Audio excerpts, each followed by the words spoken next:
Hey everyone, welcome back to the Athlete Spine. Dr. Louie and Dr. Namani here, and we've got a very special guest with us today. You may recognize him from one of our recent Instagram posts.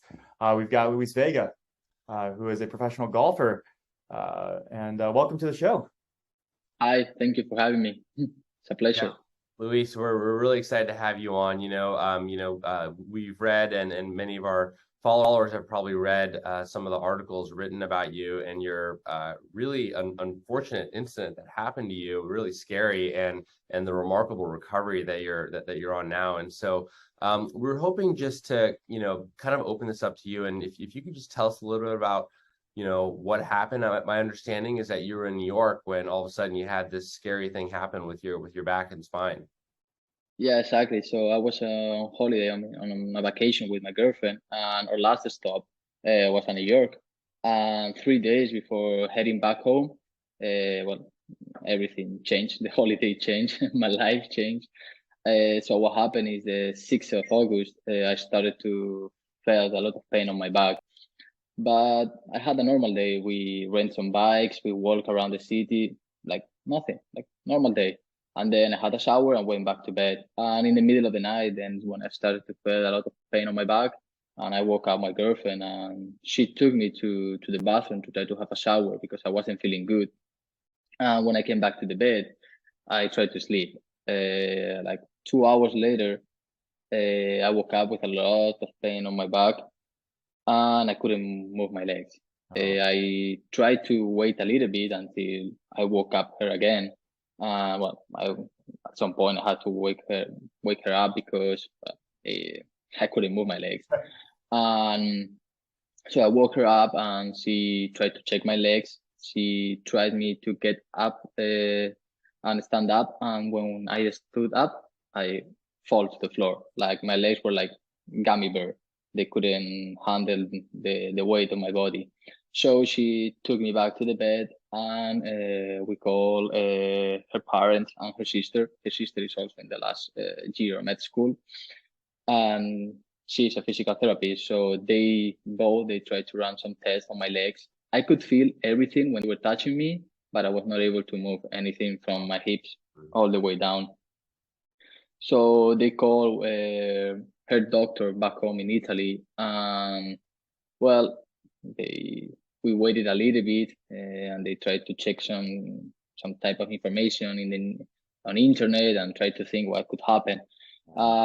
But I couldn't move my legs. So at some point around 11 11 a.m. they called the hospital. Luckily, the hospital was just across the street from the hotel.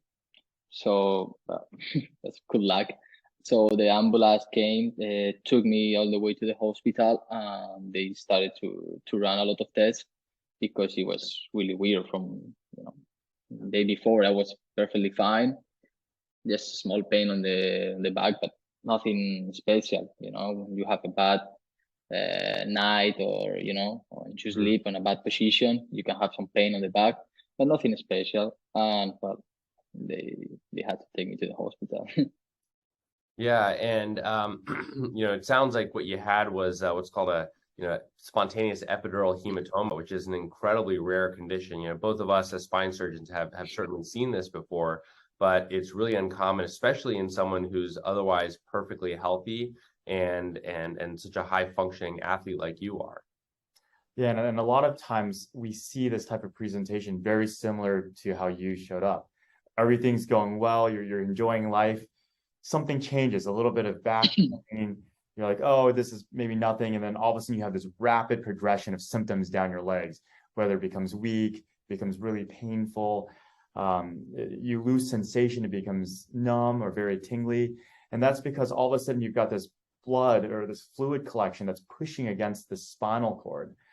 And we all know how important the spinal cord is, especially at the level where you had in thoracic spine in terms of providing sensation and strength and a lot of the signals down to your legs. So it often becomes an emergency. And the fact that you were so close to the hospital, I think is very serendipitous. That we're very happy for you, because that's exactly where we would want to be too. Because the goal of this type of presentation is, well, how do we give the spinal cord more room to breathe as soon as we can? Yeah. How quickly did they get you to surgery? I was pretty lucky because I would say I go to the hospital around 11:30 a.m. They started to run some tests. Then they took me to get two MRIs. That's when they found the clot. At the beginning, they didn't know if it was like a tumor or a blood clot. That was scary at that point. But around 3 p.m., something like that, that's when they knew I was a professional golf player. I was a young player. I could lose both legs. Luckily, they brought a lot, like 2 or 3 surgeons to check my case, and they told me that well, as soon as possible they could get me to surgery. They were going to take me. So around 5:30 p.m., I think, if I remember, they told me they were going to take me to another floor in the hospital, and I was going to wait there before getting to surgery. And well, at that point, they took me to the elevator, and when I got to the floor, they told to my girlfriend she has to wait here. He's going straight to the surgery. I think it was around 6:30 p.m. when they took me to surgery, and the last thing I remember it was waking up. I think it was, I don't know, 11 p.m., something like that. I remember I called my girlfriend and told her that the surgeon came to the room, told me that the surgery came really good, that they removed all the blood, and yeah, everything should be fine. Yeah. At that point, when he came, I was able to move my legs. Oh yeah. And the next day after surgery, I was able to stand from the bed to Yeah. the chair by myself. Yeah. That's great. Yeah. And I think that's a testament to how quickly they were able to get you into surgery, which is great. You know, They later on they told me that luckily they took me really fast to the hospital. yeah. Because of that, I will have a full recovery. It would take a couple months, but Yeah, and yeah, the fact that they got you to surgery quickly is great, especially when someone has such a rapidly progressive decline in their neurological function. I think it's really important to get someone to surgery fast. And it sounds like the surgery that they did was what's called a thoracic laminectomy. And just for our follow-up, so they understand what that is the lamina means means roof, literally. And so the lamina is the roof of the spinal canal, which contains the spinal cord. And so where your hematoma or the blood clot was in the epidural space. And the dura is kind of the covering of the spinal cord.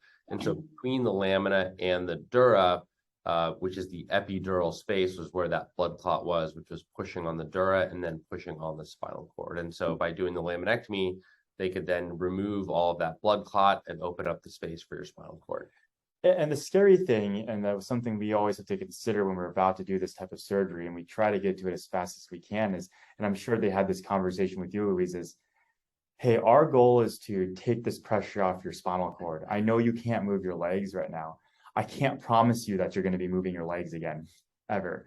I can't promise you that you'll be able to return back to the sport that you love to play. You know, we hope for the best and that you'll be able to recover and be functional, but it can be really scary to think about.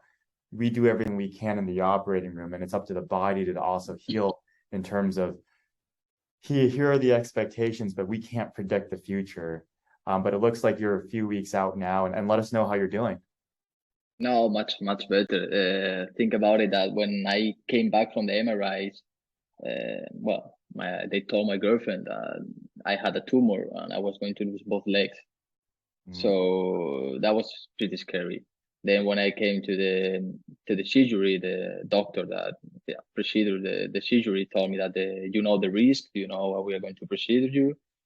And I was like, yeah, they explained to me, and yeah, I know what you're going to do. It's like, okay. And then when I woke up and I was able to move my legs, I don't know, everything changed. I know I was not going to be able to play golf for a long time, but I mean, at that point, what could I say? I was going to be able to walk again. So yeah. So all of the bad luck, I had good luck. yeah, no, absolutely, yeah. So tell us a little bit about how the recovery is going and when you think you'll be able to get back to playing golf. Okay, so right now it's getting closer to the 3 months after surgery, 2 months and a half. The first month was tough because I was using a cane. I was struggling to get up to the stairs, to just tie my shoes. But it's true that after, I don't know, yeah, close to month after surgery, I was able to walk without any support. I was able to tie my shoes, have a shower by myself, do pretty much like a normal life. Then around close to 2 months after surgery, well, month and a half, I started to go to the gym, just partying for like 5 minutes. That's it, just to film I can come back.